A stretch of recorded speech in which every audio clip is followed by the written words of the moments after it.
Pai Senhor. Paz do Senhor, irmã Deusirene. Amém. Glória a Deus. Tá se preocupando à toa. O diagnóstico tenha calma. Sou eu quem dou a vida, sou eu quem tiro a vida e determino o tempo para curar a ferida. Sou eu quem faço. Quem é o homem para pôr um ponto final onde eu não coloquei? Não entre em desespero, enxugue as tuas lágrimas, é tudo passageiro. Você precisa confiar e descansar. Descansa, quem te prometeu garante.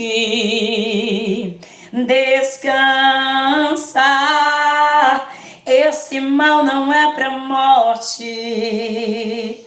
Descansa, sou eu quem estou tocando agora, já tenho a tua vitória, só precisa descansar. É Deus quem diz, Oh, aleluia. descansa. A nossa confiança precisa estar inteiramente ligada ao Senhor. Aleluia. Pois bem, hoje nós estamos no 9º dia, meu Deus do céu. Já foram 9 ministrações, cada uma teve um roteiro, cada uma teve uma direção, e hoje não é diferente. Hoje nós estamos no dia 9, representando aí o mês de setembro. Estava também olhando aí o mês de setembro, né, e vi algumas datas que me chamaram a atenção, mas para aquilo que eu vou estar ministrando hoje, eu vi uma data aí que saltou aos meus olhos, que é o dia 7 de setembro, a independência, né, do nosso país, da nossa república, da nossa nação. Nós vamos ver aí esse grito de independência que foi dado embaixo de muita pressão, debaixo de muita luta e até mesmo de enfermidade. Quando a gente olha para aquele quadro bonito que Dom Pedro está ali com uma espada, está em cima de um cavalo e tem um monte de soldados ali à beira do rio Ipiranga, na verdade ele não estava em cima de um cavalo, ele estava em cima de uma mula. Ele estava em cima de uma mula, de um jumentinho. E assim, ele não estava tão imponente como foi pintado aquele quadro, né? Ele estava, inclusive, com algumas enfermidades, mas ele estava ali com uma autoridade grande. Por quê? Estava tendo muitas guerras, né? Não só através de Napoleão, mas outras nações estavam ali em guerra, né? E o nosso país, o nosso Brasil, é uma mistura literalmente de povos, onde os verdadeiros brasileiros são índios, porque quando os portugueses chegaram no Brasil, né, eles não descobriram o Brasil já estava descoberto. Eles só viram quem já estava habitando no Brasil. Então, se você vem aí de uma família indígena, se você é de algum parente distante indígena, você é o verdadeiro brasileiro. Porque o Brasil ele é uma mistura, né, uma miscigenação de povos, de culturas, né, de escravos, é de americanos, é de irlandeses, é de portugueses, né? Mas o Brasil mesmo, ele já estava em si povoado quando as primeiras caravelas elas desembarcaram aqui na nossa terra, né? Esse nome Brasil, na verdade, era devido aí um pau que era muito famoso, né? E era muito concorrido, que é o pau Brasil, que a gente vai ver tão pouco devido a tantas importações que ele teve, né? E aí, quando a gente olha para o nosso Brasil hoje, muita gente não conhece a história, muita gente não sabe nem o que aconteceu lá às margens do rio Ipiranga, mas ali estava um homem corajoso, que estava brigando com gente alta e gente grande. Nós vamos ver ali Dom Pedro I, ali, que era filho de Dom João, né, que o proclamou ali como governador, primeiro do Rio de Janeiro, né, depois foi para São Paulo, e aí nós vamos ver ele ali, né, em um ato de bravura e de coragem, ali às margens do rio Ipiranga, né, ali depois do povo dizendo para ele ficar no Brasil, porque estava tendo uma pressão, uma opressão muito grande para que ele saísse, né, e ele ficou. Por quê? Porque pessoas queriam que ele ficasse. E aí a gente vai até ver na história aí o dia do fico, né? Porque ele diz: se for para o bem geral da nação e alegria dos povos, fala para eles que eu fico. E aí no dia 7 de setembro, né, de 1822, vai ser proclamada a República ali, né, a independência da República ali às margens do rio Ipiranga, né? Aquele quadro muito bonito, na verdade, foi uma inspiração que criaram ali, até mesmo para mostrar ali um homem imponente e bravo, né? E, de fato, quando a gente olha para Dom Pedro I, a gente vai ver um homem ousado, né? Porque ele foi capaz de se posicionar em um tempo em que as pessoas se reuniam com outras, né, para se congregar e se fortalecer e gerar laços fortes. Então, Dom Pedro, ele, nesse ato de bravura, né, mesmo com o corpo enfraquecido, ele chega ali, né, em uma possível guerra, e ali de fato vai acontecer uma guerra que vai durar 2 anos, mas não é uma guerra assim em proporções gigantescas, né?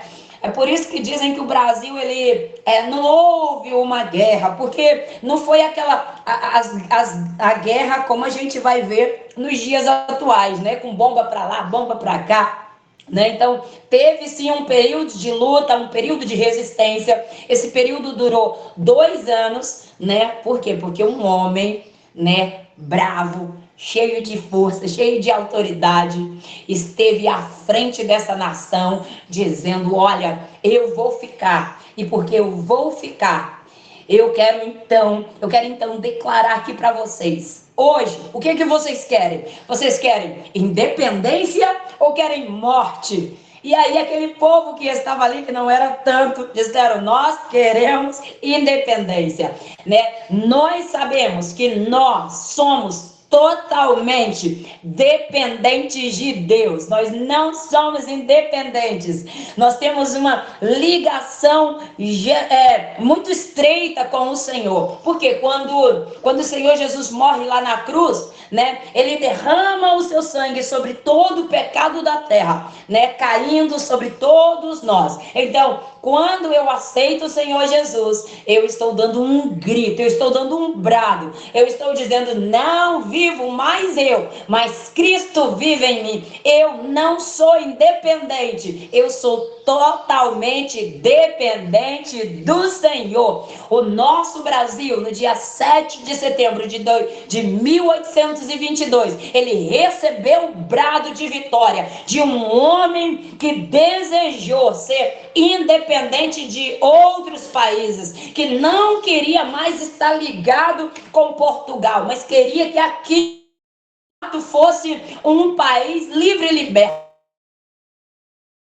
História ela se repetindo por muito tempo, porque até Brasil ser considerado como uma república, ser considerada como um país, isso gerou ainda muitos anos depois de tudo isso. Esse foi só o brado, esse foi só o início. E eu quero te dizer que quando você levantou as suas mãos ao alto, foi só o início. Você, quando levantou a sua mão, quando você disse: a partir de hoje eu tomo um posicionamento na minha vida, você deu um brado de vitória. Você disse: não vou viver mais por mim mesmo, pelos meus pensamentos, pelos meus sentimentos, mas vou viver para a glória do Senhor. E para esse grito de dependência, não de independência, mas de dependência, eu tenho uma palavra para você, que se encontra lá em Efésios capítulo 6.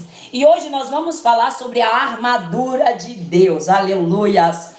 Porque aqueles que vivem para o Senhor precisam estar preparados. Nós já falamos aqui em alguns dias, falamos sobre principados, falamos sobre potestades, falamos sobre príncipes das trevas e falamos sobre hostes espirituais. Cada um desses, ele trata de uma ação demoníaca poderosa que serve para agir, não só em territórios, mas tentando roubar a glória de Deus, tentando anular o poder de Deus, mas está também agindo através de pessoas que pecam, que erram, né? Nós vamos ver essas classes demoníacas, elas atuando em áreas específica com um único intuito: eliminar toda a intimidade direta com Deus. Amém? Estamos entendendo até aqui? Vamos entrar então em Efésios capítulo 6, onde vai falar sobre a armadura de Deus. Eu quero te dizer que quando você deu o brado de vitória, dizendo: a partir de hoje já não vivo mais eu, mas Cristo vive em mim, você entrou em uma guerra espiritual. E essa guerra espiritual, ela não vai te dar descanso.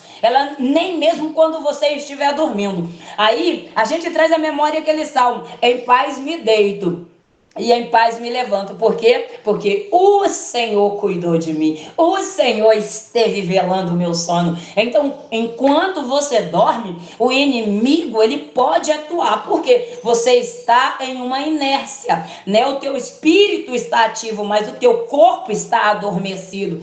E aqui o Senhor está cuidando de você enquanto você está nessa inércia. Deus, ele tem cuidado do seu povo. Daí a importância de eu e você estarmos em uma ligação íntima e profunda com o Pai, mergulhando sempre nas águas do Espírito, para que o Senhor possa nos guardar, nos livrar e nos dar aquilo que verdadeiramente nós precisamos, que é essa paz que excede todo entendimento, essa firmeza, essa constância, esse gerar com Deus, essa atividade de sempre estar confiante, sabendo que é Deus quem está cuidando e tratando de todas as nossas necessidades.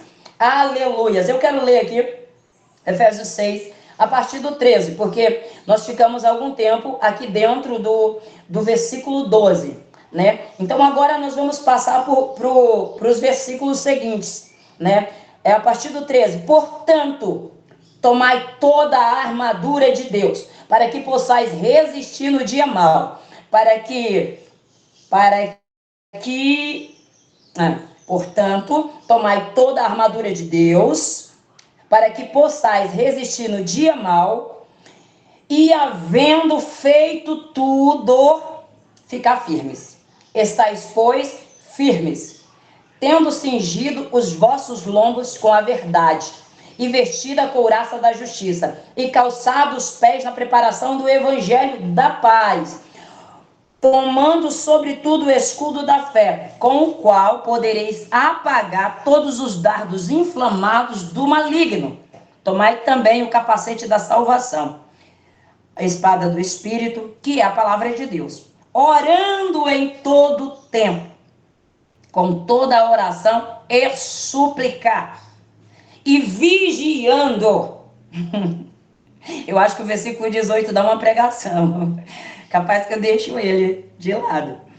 Orando em todo tempo, com toda a oração e súplica no Espírito, e vigiando nisso, com toda perseverança, por todos os santos e por mim, para que me seja dada, no abrir da minha boca, a palavra da confiança, para fazer notório o mistério do Evangelho. Aleluia, glória a Deus. Louvado seja o nome santo desse Deus Todo-Poderoso. Olha só, o versículo 13, ele começa com uma postura. o versículo 13, ele nos leva a uma reação imediata.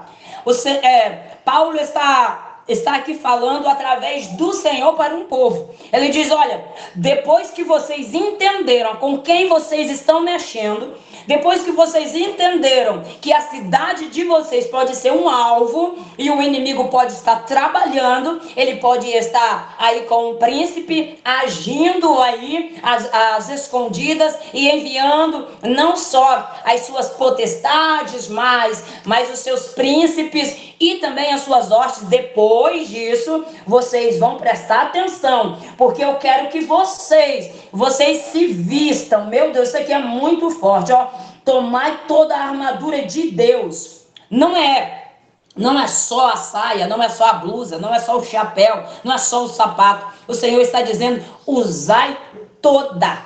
É para pegar ela e usar. Por quê?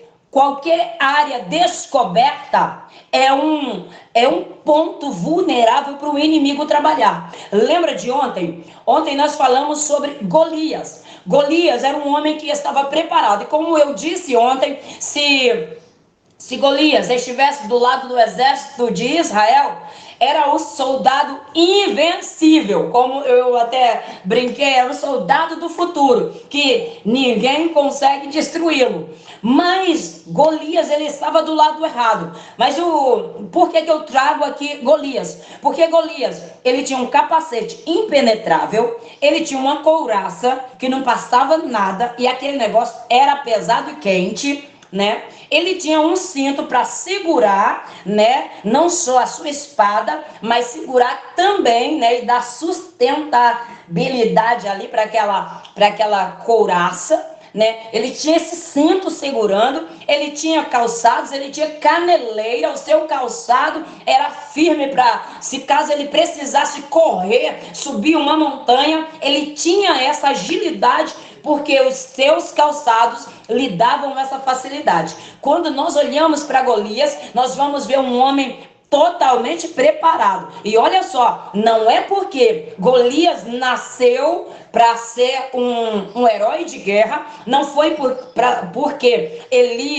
Golias nasceu para ser um vencedor que ele deixou as suas armas, né? Golias, ele sabia do seu potencial e ele sabia que não tinha ninguém que pudesse derrotá-lo, mas essa confiança não fez ele negligente, a ponto dele deixar o seu escudo de lado, ou o seu capacete de lado, ou seus calçados de lado, ou a sua couraça de lado, ou o seu cinto de lado, ou sua espada de lado. Ele estava com tudo junto a si. E quando nós olhamos para nós nessa batalha espiritual, nós precisamos tomar muito cuidado para nós estarmos usando toda a armadura de Deus, porque Golias sabia que era invencível. Golias sabia que ninguém poderia vencê-lo, não só pelas armas que ele tinha, mas pela habilidade de luta que ele tinha. O soldado naquela época, ele lutava na batalha, ele lutava para se preparar para a batalha e ele continuava se preparando depois da batalha. Aí a gente vai ver crente que ora hoje, crente que não ora amanhã, crente que vive uma vida glorificando a Deus e é cheio do Espírito Santo de Deus, e daqui a pouco está todo vazio. Quando a gente olha para o soldado, esse soldado ele não sai da sua posição.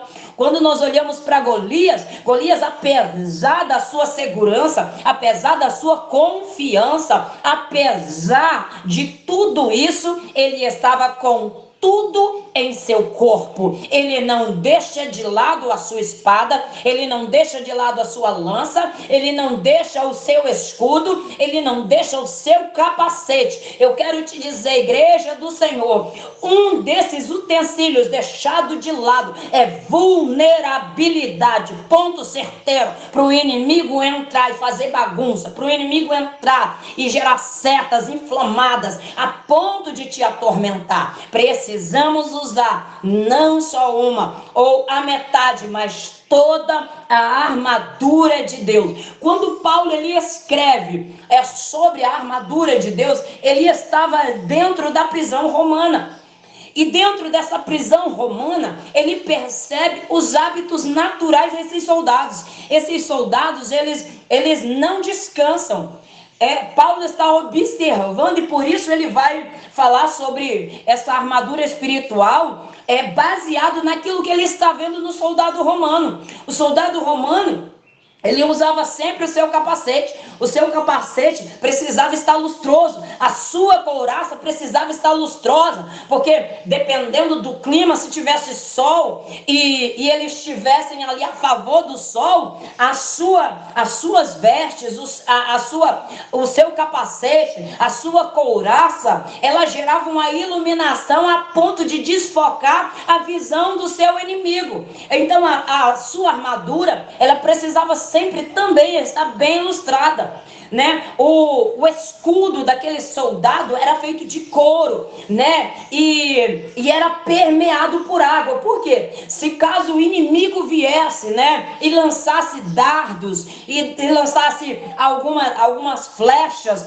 com fogo, que era muito comum naquela época, usar fogo na ponta das suas flechas, quando pegava naquele escudo, o escudo embebido ali pelaquela água, né, apagava o fogo. Eu quero te dizer que o crente, ele precisa estar revestido de toda a armadura de Deus, sabendo como usar e quando usar. O soldado romano, ele tinha essa habilidade, ele tinha essa sagacidade de pensar qual é o nosso inimigo. O nosso inimigo, ele é perito em quê? Em flechas? No quê? Qual é a arma do nosso inimigo? Porque nós vamos usar as nossas armas, né?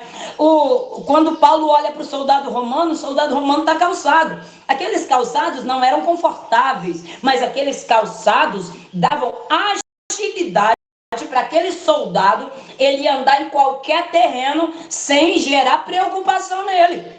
Aquele soldado bem calçado, né? Aquele sapato tinha como que uns ganchinhos aqui de ferro, né? Para que quando eles fossem correr, eles não escorregassem. E como naquele tempo ainda não tinha muitos calçados, a maioria dos soldados estavam descalços. Então a probabilidade de um exército que está bem armado e bem preparado alcançar o seu inimigo e destroçá-lo muito facilmente era muito grande.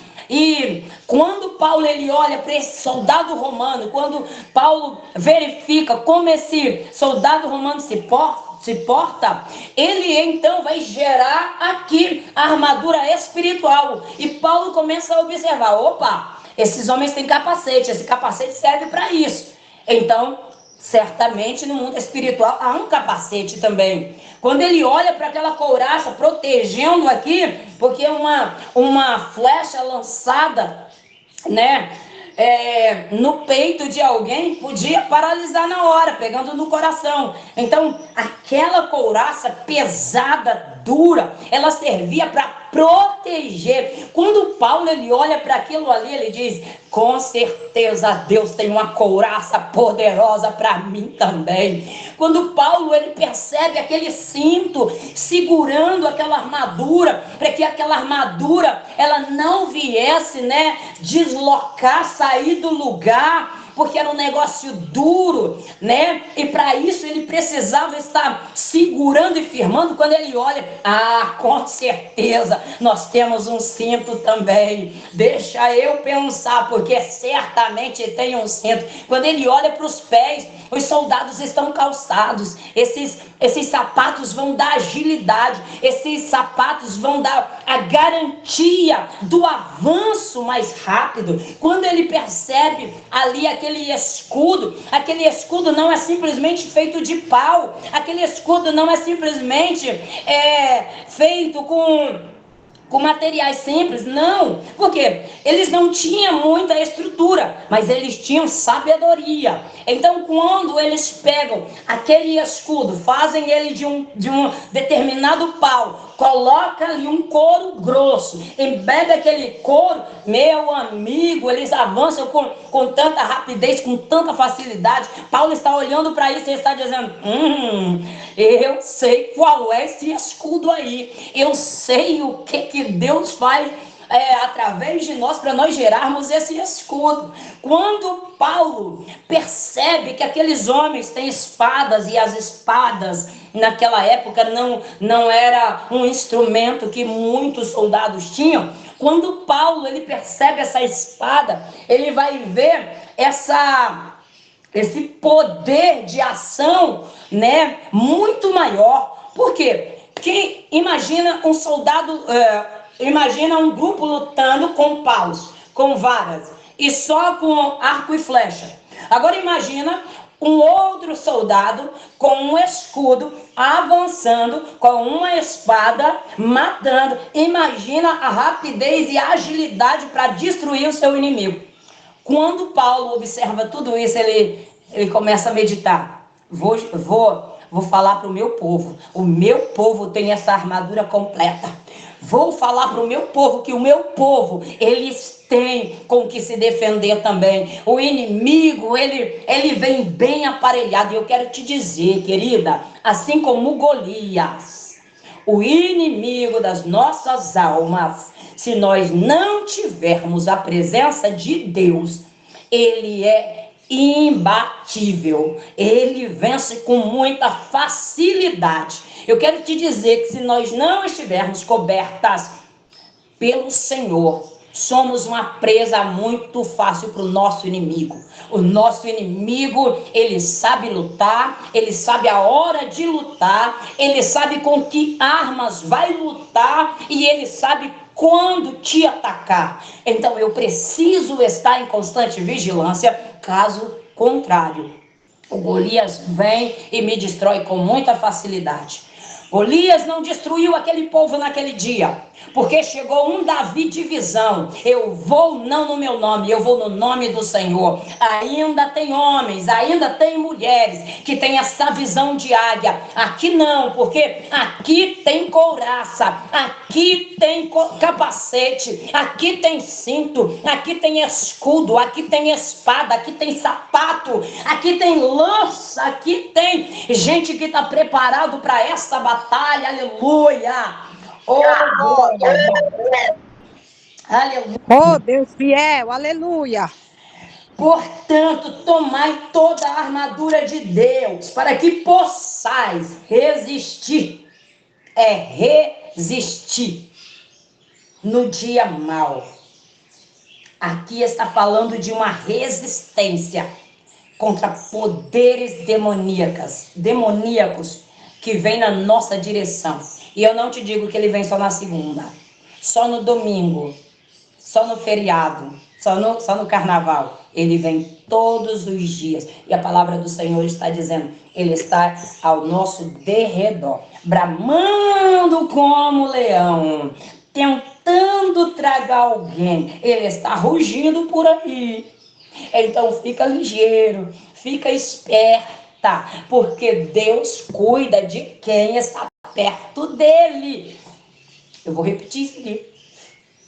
Deus cuida de quem está perto dele, aonde ele pode proteger. Não saia de perto do Senhor, não saia da cobertura do Senhor. Caso contrário, você não vai conseguir resistir ao dia mau. E havendo feito tudo, ficar firme. Gente, isso aqui repetindo direto. Olha só. Estáis, pois, firmes. O que é estar firmes? O Senhor Jesus, ele falou algo a respeito de estar firme. Ele vai dizer, olha, um homem construiu a sua casa sobre a areia. E aí deu o vento contra ela e veio a tempestade. E a casa não resistiu, caiu. Aí ele diz, aí outro homem criou, fez a sua casa sobre a rocha. E aí deu o vento contra ela. O vento soprou, os rios passaram, mas a casa não caiu, porque a casa estava firme. Onde a casa está firmada na rocha. O Senhor está dizendo, fica firme aonde? Perto de quem te protege, perto de quem te livra, perto de quem te defende. Fica na rocha, fica firmado na rocha, porque quem está firmado na rocha, o dono da rocha rocha é poderoso para te dar o livramento que você precisa.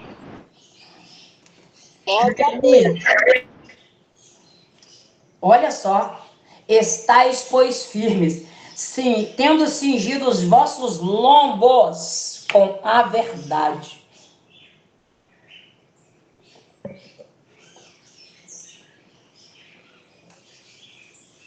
Cingidos os vossos lombos com a verdade. E vestida a couraça da justiça.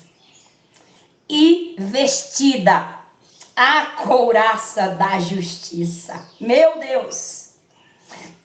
Como nós podemos estar protegidos? Como nós podemos estar revestidos com essa couraça? E o Senhor fala, olha só, tendo cingido os vossos lombos com a verdade. Eu sou o caminho, eu sou a verdade. Eu sou o caminho, eu sou a verdade. Eu sou a vida. Tendo cingido os vossos lombos com a verdade. Como eu quero estar cingido com a verdade mentindo? Como eu quero estar com a couraça da justiça sendo injusto? Sendo ímpio? Sendo negligente? Como eu posso adquirir essa camada protetora? Através das minhas atitudes.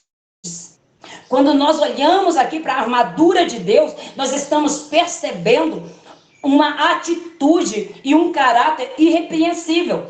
Alguém que conhece a verdade, alguém que mergulha nas águas da vida e não sai mais de lá. É alguém que está firmado no Senhor de forma que está tão mergulhado que nada consegue atingi-lo, né? E aí você pode me perguntar, missionária, mas eu posso ser verdadeiro o tempo todo? Pode. E se eu pecar? Nós precisamos tomar cuidado com isso. Por quê? Não somos perfeitos, mas precisamos buscar a justiça em todo o tempo. Precisamos ser justos em todo o tempo.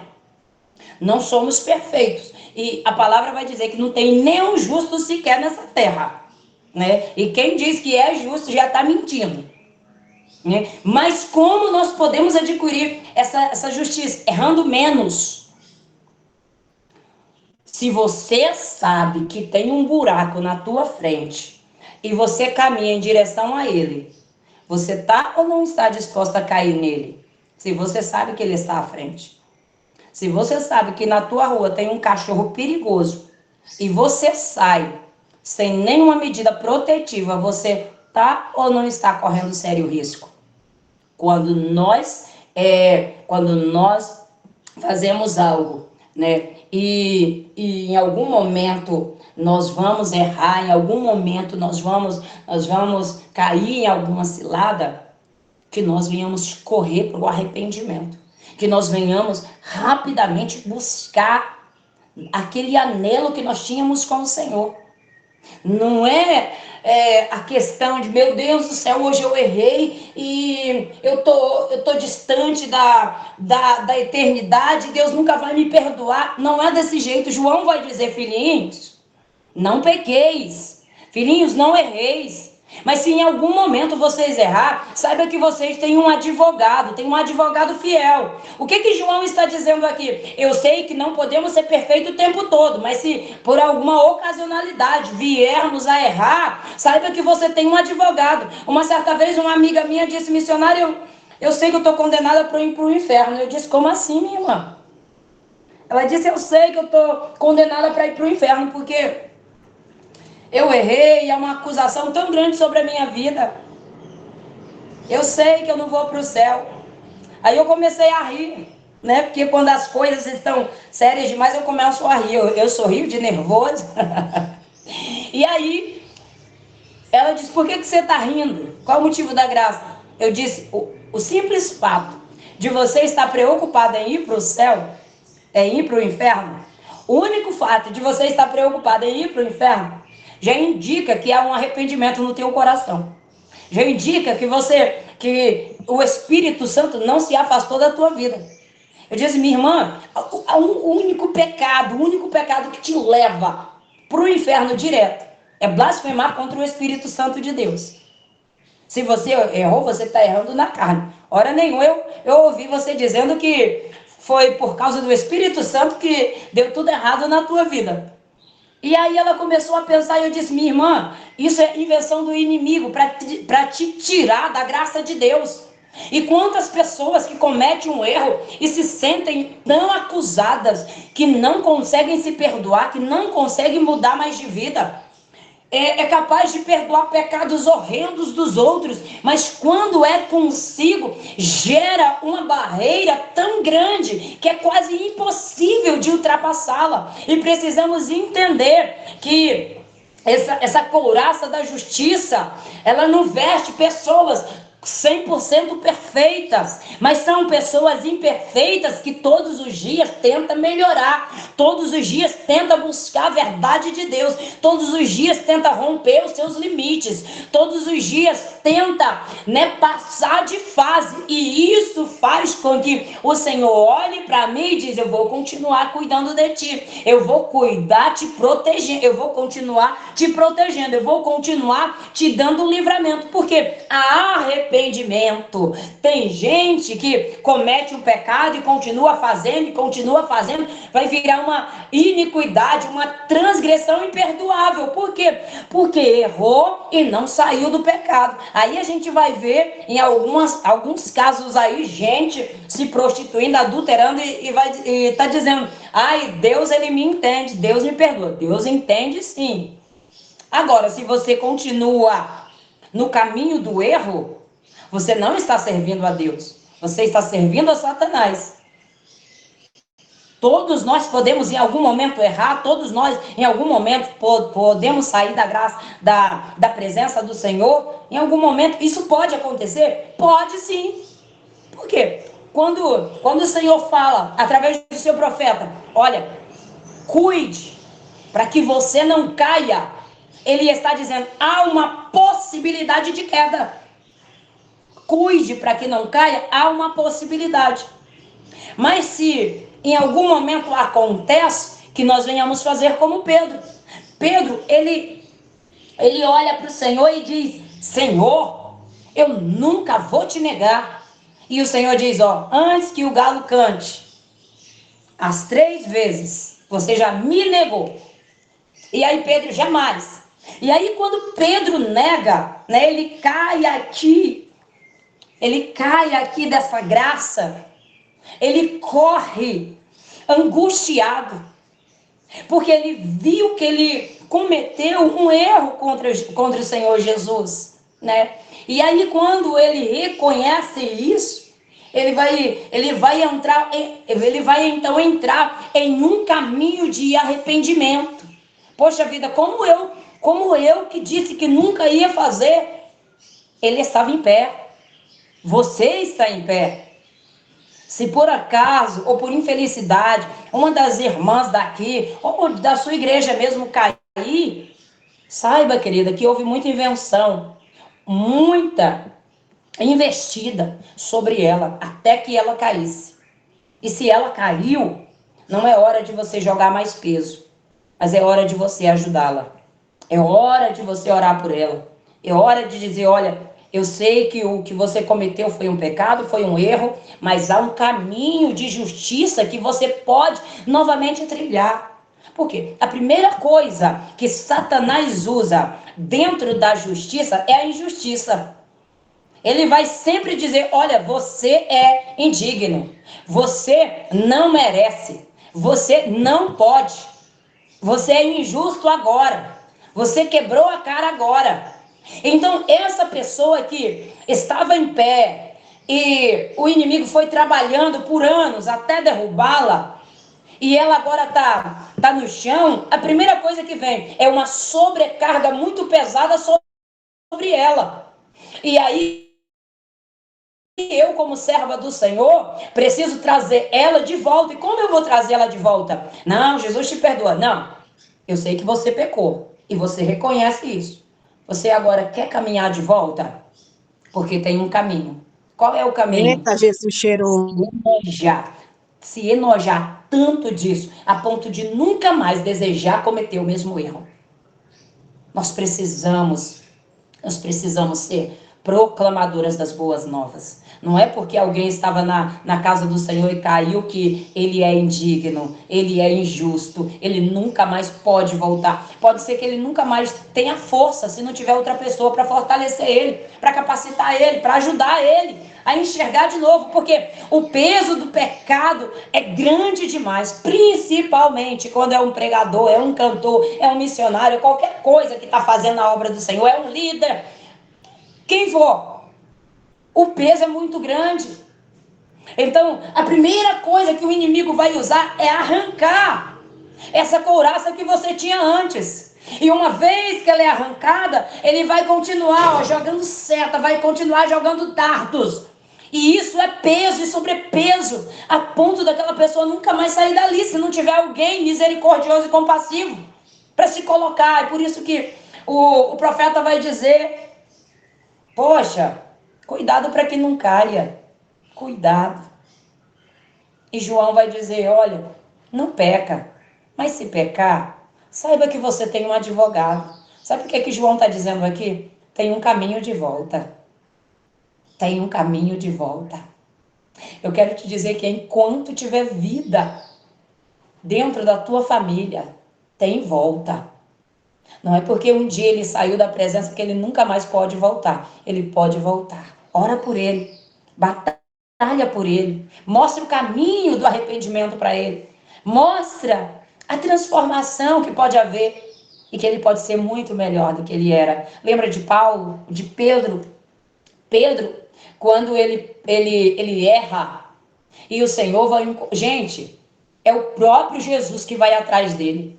Quando Jesus ressuscita, ele diz: ó, vão lá para Galileia e fala para Pedro, que eu quero conversar com ele. É Jesus indo atrás dele.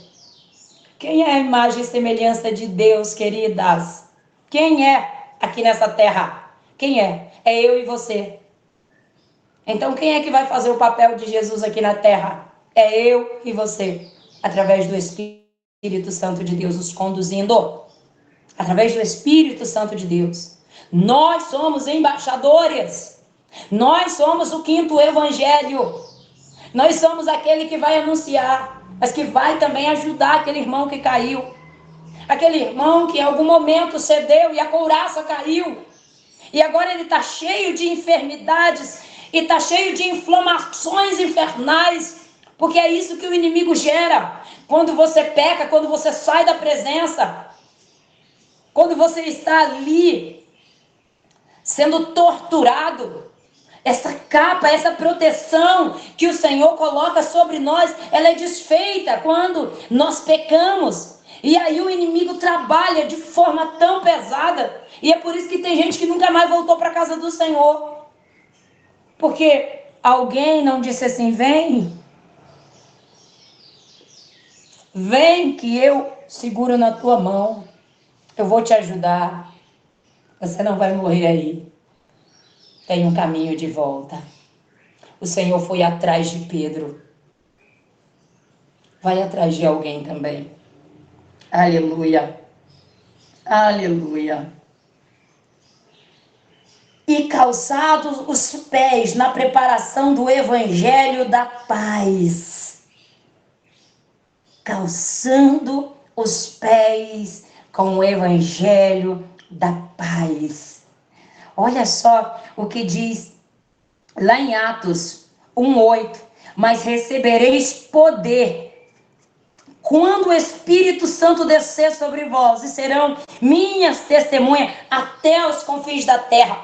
Pés andando, proclamando o evangelho, pés sustentados pelo próprio Deus, pés guardados pelo Senhor. Quando Paulo olha para o soldado romano tem um calçado. Eu quero te dizer que você foi calçado com a preparação do Evangelho. Quando Cristo deu brado de vitória lá na cruz, Ele te deu firmeza nos teus pés, para que você não caia e não resvale, para que você não venha bater a cara no chão. O Senhor colocou firmeza nos teus pés, te revestiu de coragem e te deu força para que você caminhasse em lugares perigosos e não ficasse atolado. Deus está cuidando de você nos mínimos detalhes, em cada armadura. Olha só, tomando sobretudo o escudo da fé, com a qual podereis apagar todos os dados inflamados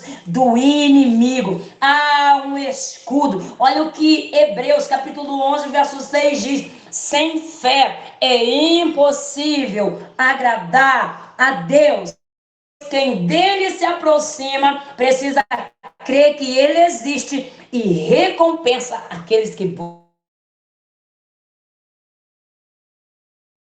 tem esperança para saber que o dia de hoje está difícil, mas o dia de amanhã será um novo tempo no qual Deus já preparou novidade para ti. Então a fé aí, a palavra do Senhor vai dizer, é impossível, né? É impossível agradar a Deus se você não tiver fé. Se tem fé aí, está agradando ao Senhor. Essa é a proteção que nós precisamos para estarmos guardados contra dardos. E o inimigo vem feroz e ardio, soltando de todas as formas, mas se nós estivermos nos pés do Senhor, esse escudo está pronto para combater todo e qualquer dardo lançado na nossa direção. Glória a Deus. Tomai também o capacete da salvação. Eu sempre falo sobre o capacete da salvação aqui. Mexe, vira, eu estou falando do capacete da salvação. Lá em Mateus capítulo 7 diz: peçam e será dado, busquem e encontrarão, batam e a porta será aberta. E o versículo 8 diz: pois todo o que pede recebe, e o que busca encontra, e aquele que bate, a porta será. O que é isso? A confiança em um Deus poderoso. Nós estarmos com a nossa mente revestida da palavra de Deus. Nós termos, lembra de que ontem eu falei sobre nós estarmos com os nossos pensamentos firmados em Deus? Isto é gerar uma proteção como um capacete. Esse capacete, ele só pode estar aqui na nossa cabeça quando a nossa cabeça está cheia do reino de Deus, quando a nossa cabeça está cheia das verdades do reino, quando nós entendemos quem nós somos diante do Senhor e que a realidade em que nós vivemos não declara quem de fato nós é, mas quem nós somos em Cristo. E o Senhor está dizendo: se vocês estão em mim, vocês têm novidade de vida. E que novidade de vida? Tudo pode acontecer na tua vida quando você confia nele. Aí você vai bater e a porta vai se abrir. Você vai pedir e o Senhor vai te ouvir. Lembra de Jeremias 33:3? Clama que eu te respondo. Isso é ter a palavra embutida na mente. Quando nós olhamos lá para Êxodo, nós vamos ver Moisés falando para aquele povo, né? Nós vamos ver aquele povo, e quando nós olhamos para o livro de Josué, o próprio Deus está dizendo: olha, esteja firmado nas minhas palavras, não tira o livro da minha lei da tua presença, porque por onde você andar, você vai andar por terreno seguro, e eu vou estar contigo, guardando a tua vida. É ter a palavra na mente, gerando um capacete, essa confiança, essa estabilidade, essa firmeza no Senhor. Ela precisa sair daqui de uma mente saudável em Deus, gerando assim esse capacete protetivo, aleluia. E a espada do Espírito, que é a palavra de Deus. Olha só a palavra, olha o que diz a palavra de Deus. Como espada, lá em Hebreus capítulo 4, no versículo 12, pois a palavra de Deus é viva e eficaz, e é mais afiada do que qualquer espada de 2 gumes, que corta para lá e corta para cá, e ela penetra até o ponto de dividir alma, oh glória a Deus, oh aleluia, julga os pensamentos e as intenções do coração. Essa é a espada que nós temos, a palavra de Deus. É por isso que a palavra de Deus ela precisa estar aqui na nossa vida. para que quando nós precisarmos, da nossa boca saiam palavras de vida. Lembra que da aparência de Jesus lá em Apocalipse, nós vamos ver da boca de Jesus saindo uma espada, e essa espada tem 2 gumes. Sabe o que é isso? O poder de ação está aqui, né? Tiago vai dizer que a nossa língua é como um pequeno leme guiando um grande barco. Para onde nós levamos, ela vai. Aquilo que nós falamos, nós estamos gerando aí uma direção para o nosso barco andar. A espada do Espírito, né? Essa palavra, e essa palavra precisa estar na nossa boca, e não só na nossa boca, mas no nosso pensamento, porque uma vez que nós liberarmos ela com confiança e ousadia, ela vai gerar uma realidade na minha vida. E quando eu declaro essa verdade, eu estou literalmente dizendo: eu tenho uma espada na minha mão, porque Deus já me deu a autoridade para me verbalizar aquilo que precisa acontecer. Eu preciso ter essa espada, que é a própria palavra de Deus. Ela serve para dividir, ela serve para juntar, ela serve para somar, ela serve para curar, ela serve para libertar e ela serve para avançar. Essa é a espada que Deus me deu e te deu, para a honra e glória do seu nome. Orando em todo tempo, com toda oração e súplica no Espírito. 1 Tessalonicenses 5,17 vai dizer o quê? Orai sem o quê? Cessar. Orar em todo tempo. Nós vamos ver em todas as cartas de Paulo trazendo menção à oração. Precisamos estar firmados no Senhor, né? E como deve ser a nossa oração? Com uma mente cheia da palavra de Deus, com a nossa boca cheia da verdade do Senhor, estando firmado nele, gerando assim uma armadura protetiva nas nossas vidas, usando o capacete, trazendo à memória aquilo que nos traz esperança. Esse capacete é a nossa confiança, é a nossa esperança no Senhor. Essa couraça, como nós agimos, quais são as nossas atitudes, eles têm evidenciado justiça ou injustiça. É a nossa vida, a vida do crente. Ela precisa ser uma vida de retidão e justiça, para que quando Deus te olhar, ele ache justiça em ti, apesar das imperfeições. Quando ele olhar para ti, deve ter também o quê?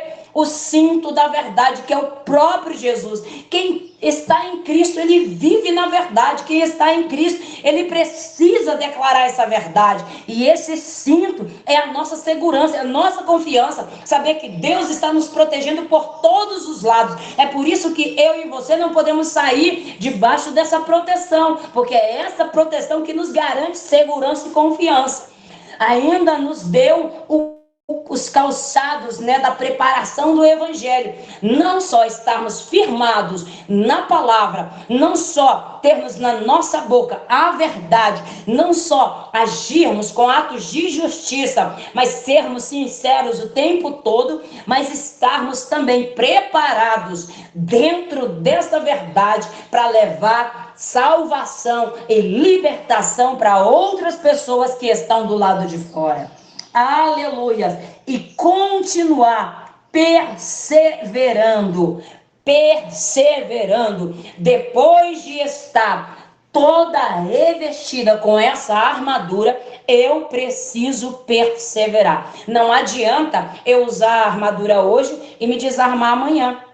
Lembra que eu falei que quando Paulo está olhando para o soldado, ele está se preparando o tempo todo? Ele se prepara antes da guerra, ele se prepara, ele luta na guerra porque já está preparado, e ele se prepara também depois da guerra para não perder a habilidade. O crente é dessa forma também. Ele luta no dia de guerra, mas quando não tem guerra, ele continua se preparando. Oração, jejum, busca e perseverança. Crente que é inconstante, a palavra do Senhor vai dizer lá em Tiago, é como ondas do mar, que vai de um lado e vai para o outro. Uma hora acredita numa coisa, outra hora acredita no outro. Se a minha mente não estiver firmada no Senhor, a armadura toda vai por água abaixo. Por quê? A minha mente, ela precisa estar alicerçada em Deus. E se a minha mente estiver focada no Senhor, todas as batalhas que vier vai ser facilmente vencidas, porque a minha mente, ela está focada no Senhor. Você foi chamado para uma batalha, e dentro dessa batalha, você precisa estar firmado, fortalecido, capacitado, vestido e revestido com toda a armadura de Deus para continuar firme, não só no dia da batalha, mas para permanecer quando o inimigo vier de surpresa. Você não é independente, né? Ao contrário da independência do dia 7 de setembro, você é totalmente dependente de Deus. Então permaneça firme, permaneça alicerçado e fortalecido no Deus que te garante a vitória. Amém? Que Deus abençoe no nome de Jesus. Amém, glória a Deus, que palavra abençoada. Deus continua te usando, irmã Deus Irene, que palavra abençoada sobre a armadura, né, irmãs? É muito importante.